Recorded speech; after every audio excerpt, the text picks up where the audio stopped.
കാരണം കഴിഞ്ഞ തവണ LDF പിന്തുണയോടെ PV അൻവർ ജയിച്ച സ്ഥാനത്തേക്കാണ് ഇപ്പോൾ എം സ്വരാജ് വരുന്നത്. എം സ്വരാജിന്റെ സ്ഥാനാർത്ഥിത്വം എങ്ങനെയാണ് അൻവർ ക്യാമ്പ് നോക്കിക്കാണുന്നത്?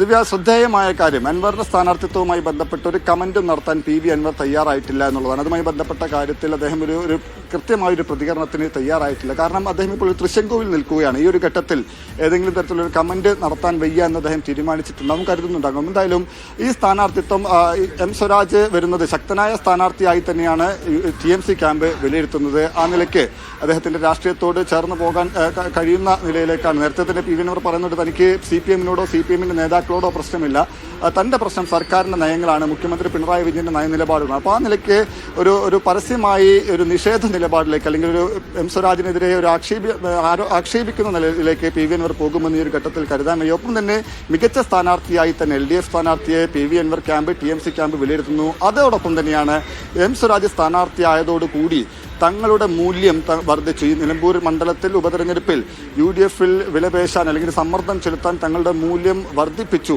എന്ന വിലയിരുത്തൽ കൂടി TMC ക്യാമ്പിനുണ്ട്. കാരണം ഒരു ശക്തനായ സ്ഥാനാർത്ഥി LDF സ്ഥാനാർത്ഥിയായി വരുന്നതോടുകൂടി UDF ക്യാമ്പിൽ ആശങ്കയുണ്ട്. അപ്പോൾ PV അൻവറിനെ കൂടെ നിർത്താനുള്ള ശ്രമങ്ങൾ UDF ക്യാമ്പ് സ്വാഭാവികമായും നടത്തും. അതിന്റെ കൂടി പ്രതിഫലനമാണ് ഇന്ന് രാവിലെ ഉണ്ടായത്. അതായത് LDF സ്ഥാനാർത്ഥി ആരാണ് എന്നതിൽ അവ്യക്തതയായിരുന്നു ഇന്ന് രാവിലെ ഉച്ചവരെ ഉണ്ടായിരുന്നത്.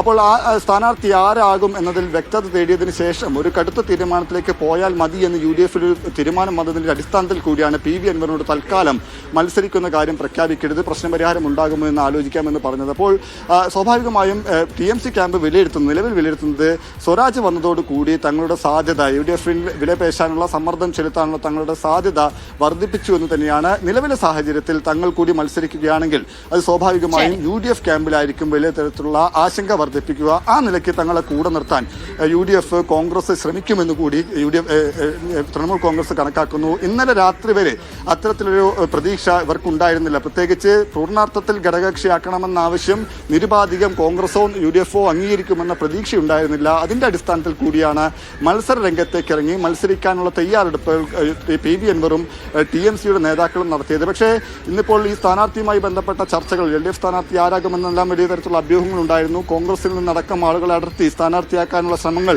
CPM നടത്തുന്നുണ്ടെന്നെല്ലാം തരത്തിലുള്ള പ്രചാരണങ്ങളുണ്ടായിരുന്നു. ആ ഒരു പശ്ചാത്തലത്തിൽ കൂടിയാണ് PV അൻവറിനോട് ഇന്ന് കൂടി കാത്തിരിക്കാൻ ആവശ്യപ്പെട്ടത്.